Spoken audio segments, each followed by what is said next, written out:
एक लड़का नल के पास जाता है, लेकिन वो यह देखकर चौंक जाता है कि पानी उससे दूर भाग रहा है। लड़के को अजीब लगता है, उसे लगता है कि क्या उसके पास सुपर पावर है। वो अपने साथी से मिला और उसे ये सारी बातें बताई। उसने अपना सुपर पावर दिखाना चाहा, लेकिन इस बार जल प्रवाह बिल्कुल नहीं बदला है। वो कहता है कि वो इसे मोड़ सकता है। हालांकि उसका साथी उसे समझाने की कोशिश कर रहा है। उसका साथी इस बात पर विश्वास नहीं करता और वो निराश होकर चला गया। जैक इस बात से खुश नहीं है। वो फिर से कोशिश करने के लिए तैयार है। कौन जानता था कि वो कोशिश करते हुए पानी में गिर जाएगा। जैक गलती से समुद्र में गिर गया। उसने समुद्र में सख्त संघर्ष किया। फिर कुछ चमत्कारी हुआ। जैक के पैर गायब हो गए। इसके बजाय एक लंबी पूंछ आ गई जो कि दिखने में बिल्कुल मछलियों जैसी है। वो अपनी सारी शक्ति के साथ तट पर रेंगता हुआ आया। वो जल्दी से अपने शरीर को सुखाना चाहता है, लेकिन अब उसके पास 2 मीटर बड़ी मछली की पूंछ है। वो अपनी पूंछ के नीचे तक नहीं पहुंच सकता। वो चिंता करने लगा कि अब वो क्या करेगा। इस समय एक चमत्कार हुआ। जैक का शरीर तुरंत पानी के पोखर में बदल गया। फिर अजीब तरह से यह अपनी मूल स्थिति में लौट आया। मरमेड पूर्णिमा के दौरान रहस्यमय अनुष्ठान कर रही हैं। वे एक एक करके ऊपर देखने लगती हैं। चंद्रमा की ऊर्जा को अवशोषित करने की तैयारी करती हैं। लेकिन जब चंद्रमा और गुफा की छेद ओवरलैप हो जाते हैं, एक पत्थर का दरवाजा अचानक खुल जाता है। जैक जो पेशाब करने की जल्दी में है, गुफा में प्रकाश की ओर आकर्षित हो जाता है। वो उत्सुकता से अंदर चला जाता है। उसने जो देखा उसने उसे चौंका दिया। एक गोल पैटर्न के केंद्र में एक चमकता हुआ त्रिशूल है। जैक ने उसे हल्के से अपने हाथ से छुआ और उसका शरीर डूबने लगा।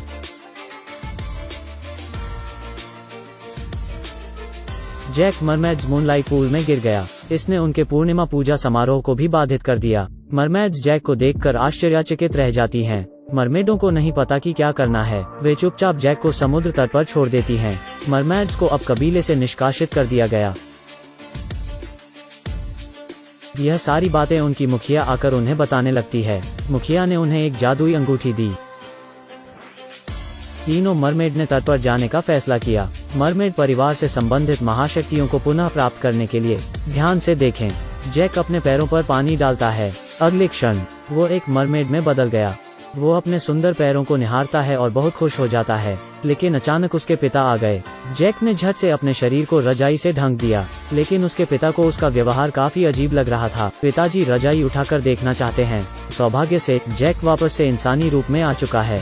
वो अपने साथी के साथ कुछ खा रहा होता है। वो उसे बताता है कि पानी डालने से वो मरमेड बन जाता है।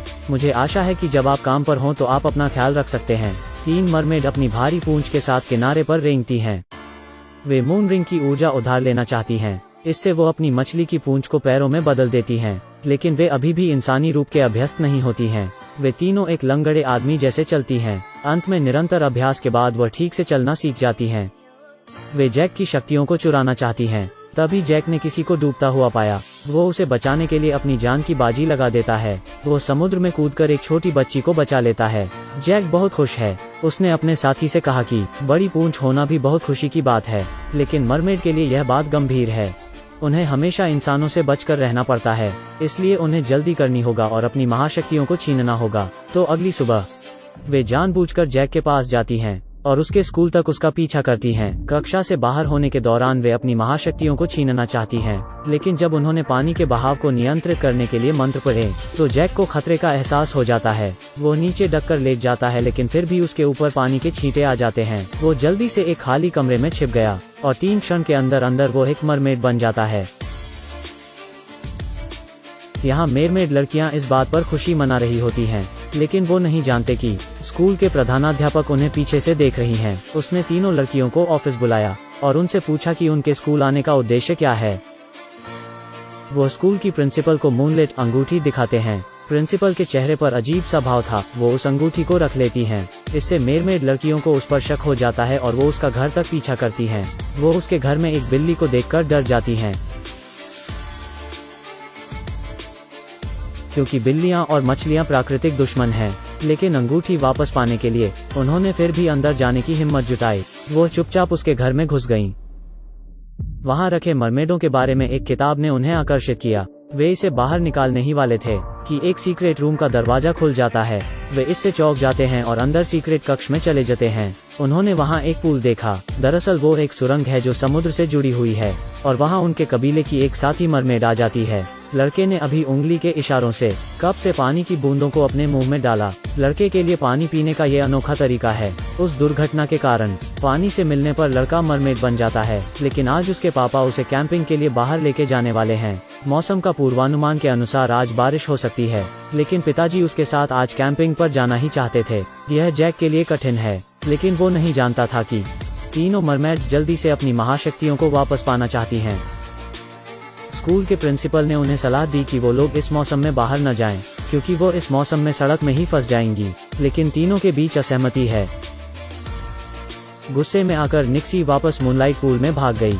तब लैला ने सेरेन को सुझाव दिया, उसे चंद्रमा की अंगूठी के साथ मौसम बदलने के लिए कहा, तो दोनों ने गुप्त रूप से कुछ मंत्र कहे। उन्हें उम्मीद नहीं थी कि बाहर का मौसम बदल जाएगा। वहां अचानक से बर्फ गिरने लगती है। दोनों मरमेड्स बर्फ में फंस जाती हैं। वे दोनों ठंड से कांप रही थीं। वो अब निक्सी को पकड़ने की कोशिश की। गुफा में पूल पूरी तरह से जमी नहीं है और जादू के प्रभाव से बर्फ भी मोटी हो रही है। इस समय उन दोनों की त्वचा में भी समस्या हो रही है। उन्हें न सिर्फ ठंड से डर लगता है, बल्कि पूरे शरीर में खुजली भी होती है। उन्हें कुरियर बॉय मिलने आया। उसने उनकी परेशानी देखी, इसलिए वो उनके लिए डॉक्टर बुलवाता है, और यह डॉक्टर जैक के पिता होते हैं। उन्हें समझ नहीं आता कि उनके साथ क्या गलत है। उन्हें लगता है कि उन्हें कोई संक्रमण रोग हो गया है। जैक के पिता ने प्रिंसिपल को बुलाया। उसने उसे बताया कि वो उनकी जांच करने के लिए उन्हें अस्पताल लेकर जा रहा है। तभी निस्सी, जो दोनों के लिए चिंतित थी, समुद्र से तैरकर वापस आ गई। प्रिंसिपल ने उसे फोन पर बताया, यह बर्फ से एलर्जी के कारण हो रहा है।